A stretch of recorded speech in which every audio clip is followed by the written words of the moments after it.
రాష్ట్ర జేఏసీ పిలుపు మేరకు ఈరోజు రాష్ట్రంలో ఉన్నటువంటి 13 లక్షల ప్రభుత్వ ఉద్యోగులందరూ కూడా ఆర్థికపరమైన అంశాలతో సతమతమవుతున్నారు.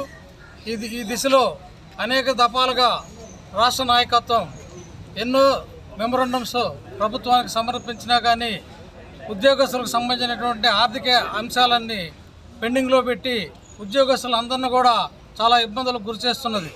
మరి పిఆర్సీ విషయానికి వస్తే 1/7/2023 నుంచి మాకు డ్యూ ఉన్నది.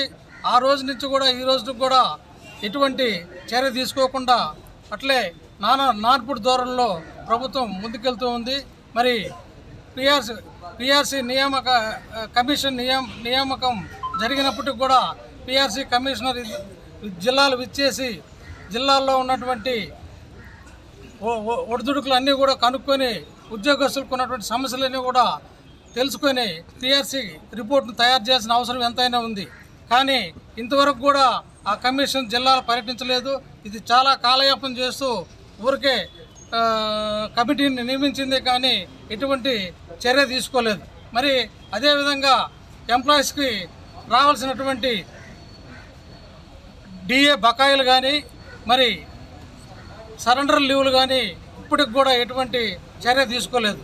మరి మేము దాచుకున్నటువంటి సొమ్ములు అనగా మా జీతం నుంచి రికవరీ చేసినటువంటి జీపీఎఫ్ అమౌంట్ కానీ అదేవిధంగా ఏపీజీఎల్ అమౌంట్లు కానీ ఇవన్నీ కూడా మేము లోన్ల రూపంలో మా అవసరాలకి కుటుంబ ఖర్చులకు కానీ ఇవన్నిటికి కూడా మేము ఎప్పటికప్పుడు మంజూరు చేసుకునే దిశలో మేము ముందుకెళ్తూ ఉంటే అలాంటివి కూడా పూర్తిగా ఆపేసి ఆర్థికంగా ఉద్యోగస్తులందరినీ కూడా చాలా ఇబ్బంది పెట్టి ఈ రోజు కూడా జీపీఎఫ్ మంజూరు చేయకుండా ఉండేదానివల్ల చాలామంది అనేకంగా ఆర్థికంగా ఇబ్బందులు ఎదుర్కొనే పరిస్థితి ఈరోజు ఈ ప్రభుత్వం కల్పించింది.